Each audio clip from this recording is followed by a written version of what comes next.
Hello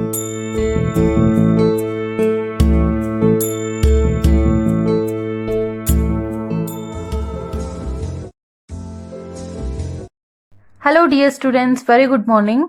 I hope all of you are doing good and safe at your homes.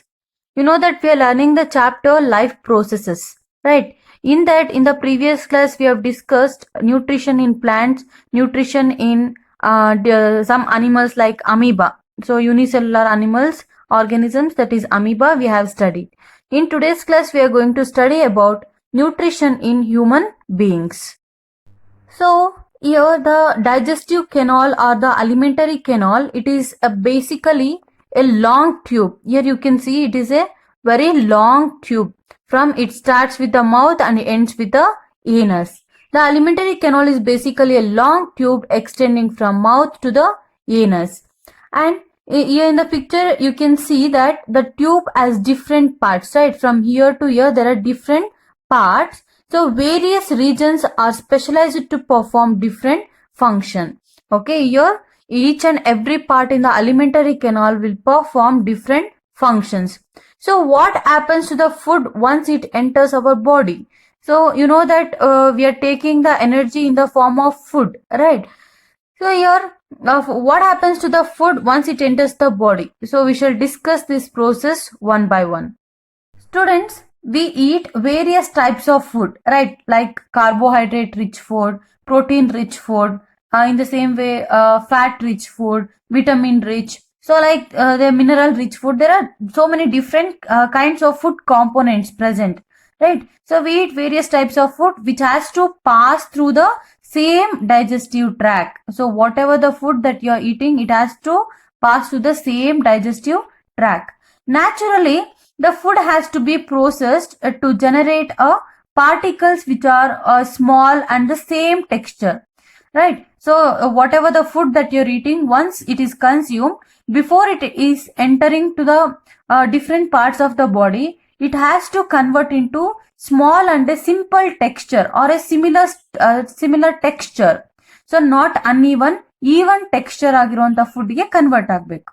So this is achieved by the crushing of food with our teeth. You know that we have a teeth.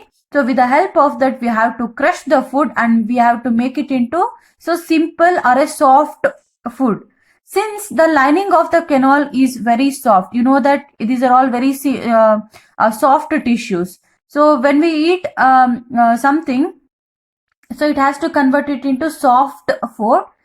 Then you know that the linings of the canal is very soft. These are all very soft tissues.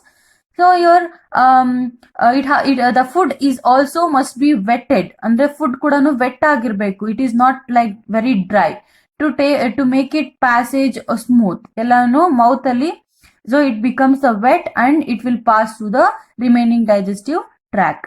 So when we eat something, we like our mouth waters, right? So suppose if you see a very delicious food, like delicious food or any fruit, or for example pickles or mango, if you see, without knowing yourself, your mouth start to water. So this is actually not only water but a fluid. Okay, we can't say it is a water. Of course water, it is also present in the form of fluid, that we call it as saliva. So that we call it as saliva. So this saliva is secreted by salivary gland, which is present in the mouth. So okay, salivary gland is present in the mouth. So this produces saliva. It is a fluid. So this saliva contains an enzyme called as salivary amylase. So salivary gland produces a fluid called as saliva. This saliva contains salivary amylase enzyme. So this is actually not only water but a fluid called as saliva. It is secreted by salivary glands in the mouth. Another aspect of the food canal is it has to broken down into simple substances. Whatever the food that you have intaken, it is a complex substance. it has to broken down into simpler molecules. This is done with the help of a biological catalyst called as enzyme. So which is that enzyme? Salivary amylase. So salivary amylase is an enzyme. Okay, enzymes are also called as biological catalyst. So here you know that starch is a complex substance. So once you have taken, so our body cannot digest the starch directly, or it cannot take, or it cannot produce energy directly.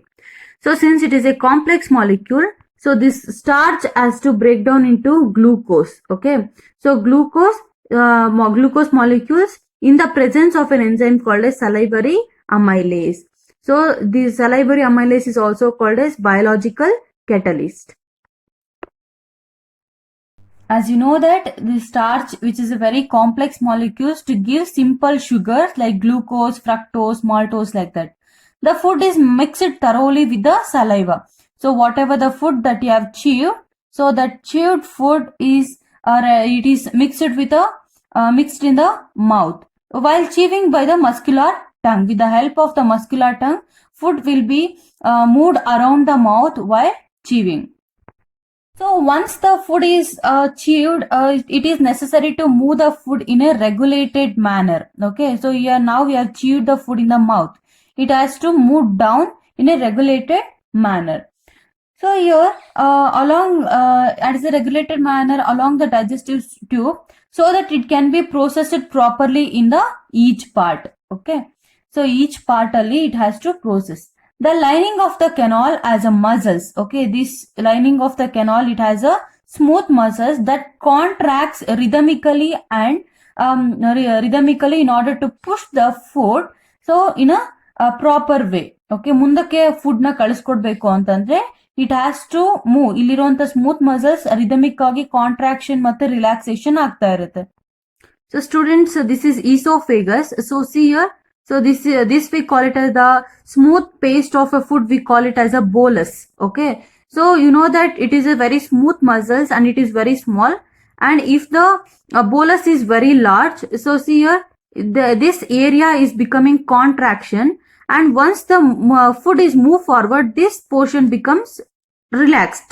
Okay, ನೋಡಿ food ಇಲ್ಲಿತ್ತು, ಇಲ್ಲಿರೋದು ಇಲ್ಲಿಗೆ ಬರಬೇಕು ಅಂದ್ರೆ contract rhythmic ಆಗಿ ಈ ತರ so relaxation contraction relaxation ಆಗ್ತಾ ಇರುತ್ತೆ. So this is the movement of food in the esophagus. This movement we call it as peristalsis movement. ಅಂದ್ರೆ ಇಲ್ಲಿರುವಂತ ರಿದಮಿಕ್ ಕಾಂಟ್ರಾಕ್ಷನ್ ಮತ್ತೆ ರಿಲ್ಯಾಕ್ಸೇಷನ್ ದ ಫುಡ್ ಫಾರ್ವರ್ಡ್ ಆಗಿ ಮೂವ್ ಆಗ್ತಿದೆ. That we call it as peristalsis movement of food. So peristalsis movement takes place in the esophagus. Okay, it is a smooth muscle. Here the rhythmic contraction relaxation of muscles will be taking place. So here these peristaltic movements occur all along the gut. So all along this esophagus it will takes place. So from the mouth the food is taken to the stomach through the esophagus. So it has come to esophagus. From esophagus the food has reached the stomach. So through this food pipe or a esophagus. So the stomach, it is very large organ. Okay, it is a large organ which expands when the food enters. When the food enters the stomach, this stomach will be enlarged. And it is made up of muscles only. It has a muscular walls of this muscular walls which help in the mixing of the food thoroughly with the digestive juices. So here some of the juices will be produced and some enzymes and some acids are produced in the stomach. So here whatever the food it has come here, it will be mixed with these digestive juices. The digestion in the stomach is taken care by the gastric gland present in the walls of the stomach. Okay, the walls of the stomach as a gastric gland. So this gastric gland produces an acid called as hydrochloric acid. Gastric gland present in the walls of the stomach produces hydrochloric acid. So gastric gland present in the walls of the stomach, these releases hydrochloric acid. So what is the function of hydrochloric acid in the stomach? You know that the food that we have eaten, it may contain some germs or any waste, any unwanted substance or any other substances other than food, so it will be killed. Maybe microorganisms, it will be killed by the hydrochloric acid present in the stomach. And this hydrochloric acid creates an acidic medium which facilitate the action of enzyme pepsin. The walls of the stomach also produces an enzyme called as pepsin. It is a protein digesting enzyme. So proteins are breaking down into simple amino acids. Okay, so this is one of the enzyme. Okay, what are the gastric juices produced? One is hydrochloric acid. Second one is pepsin. It is a protein digesting enzyme, and also it has a mucus. Okay, so it has a mucus. Students, you might get a doubt that, so hydrochloric acid is very acidic. Will it damage the stomach wall or not? Of course, it is acidic. The one thing is, so this is the gastric gland. Okay, this is the wall, and so on this wall we have a mucus wall. Okay, so there is a small thin mucus wall. Ontarpa jelly type irutte. So on that we have a hydrochloric acid.